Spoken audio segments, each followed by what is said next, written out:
The thing that I like most about John Mayer's guitar playing is his touch and his feel on the instrument, as well as his approach to soloing. Now, in this guitar lesson, I'm going to go over some ways that you can add more feel to your playing, and by implementing the things in this guitar lesson, your guitar solos will sound so much better. Welcome to Dave's Guitar Club. Love music, learn music, make music. Feel can be achieved in lots of ways with techniques like bends and vibrato and other articulations, but in this lesson I want to focus on a few things that John Mayer does that I find interesting and I want to learn more about.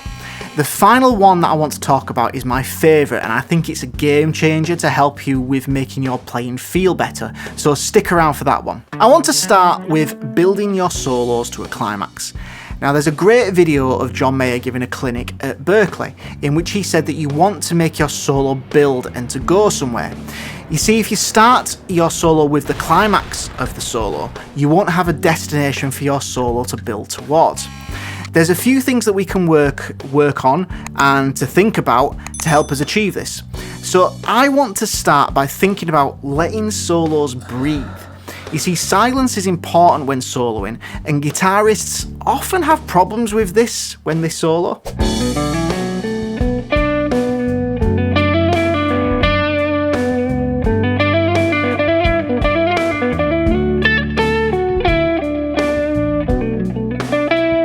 Get all of the lesson resources and backing track from the link to my Patreon page below.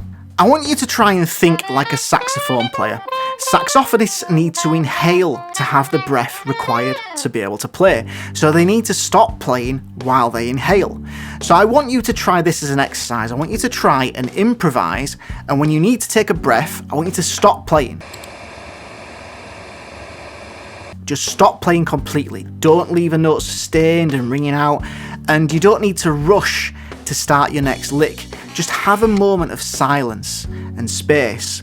The silence doesn't necessarily need to be long, but having this space will be like including a breath in between your musical statements.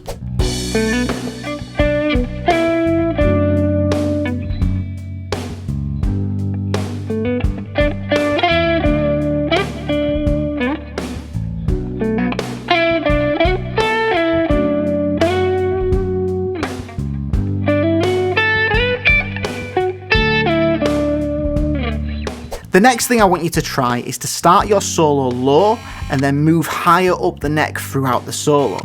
Now, I personally like the idea of building to a climax at about, let's say, a third of the way through the solo and then winding the solo down in the last part.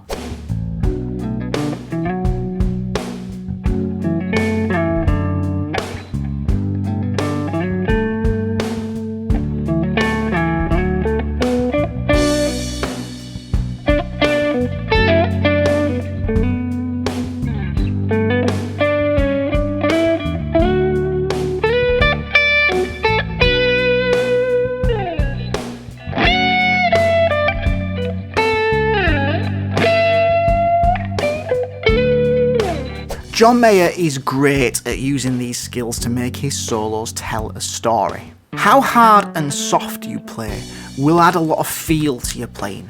You see, think of it like if you were reading a book to a child. Reading the story in just one tone and at one level all the way through becomes boring. The night Max wore his wolf suit and made mischief of one kind and another, his mother called him Wild Thing, and Max said, "I'll eat you up," so he was sent to bed without eating anything. If you give your characters different dynamics and volumes and different ways of saying things, it will make the story more interesting. The night Max wore his wolf suit and made mischief of one kind and another, his mother called him Wild Thing, and Max said, "I'll eat you up," so he was sent to bed without eating anything. It's the same thing when you're soloing.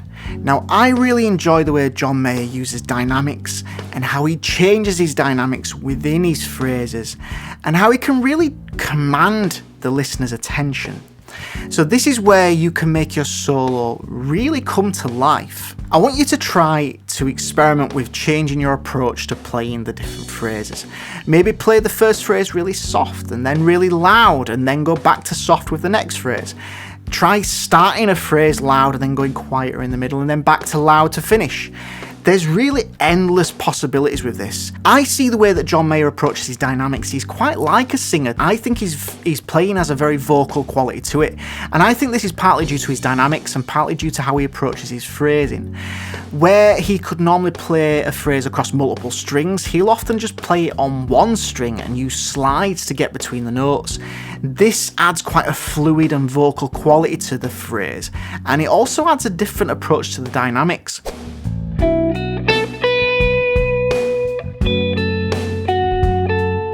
Rather than playing it down like that, he'll often do something like this.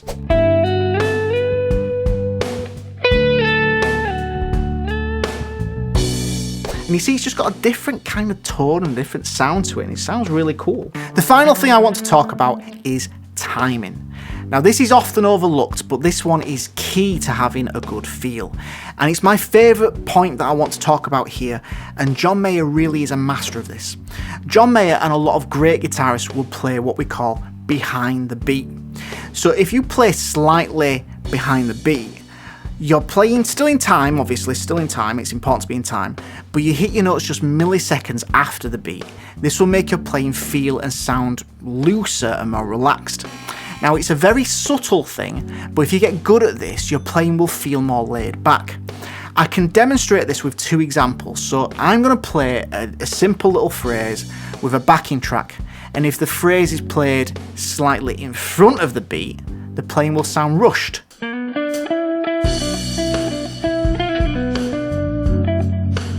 If it's played behind the beat, it's going to sound more relaxed.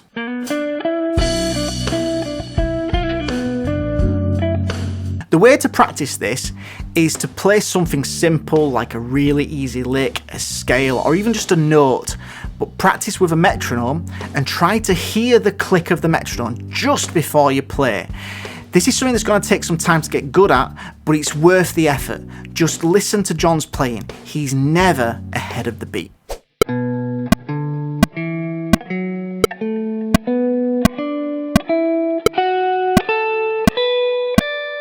I'm going to play you my solo now, in which I've tried to incorporate some of these ideas into it, just so I can practice this stuff as well.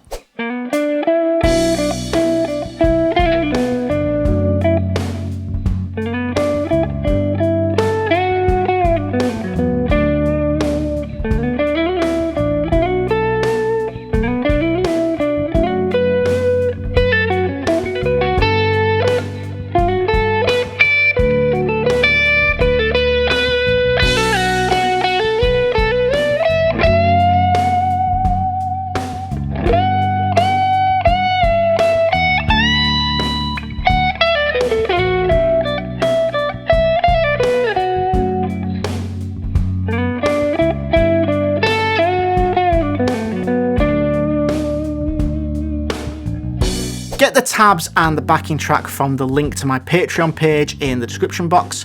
Let me know if there's anyone else who's playing that you'd like me to look at in this Inspired By series. Please like the video and subscribe to the channel, and check out one of these videos that's on the screen now, and I will see you next time.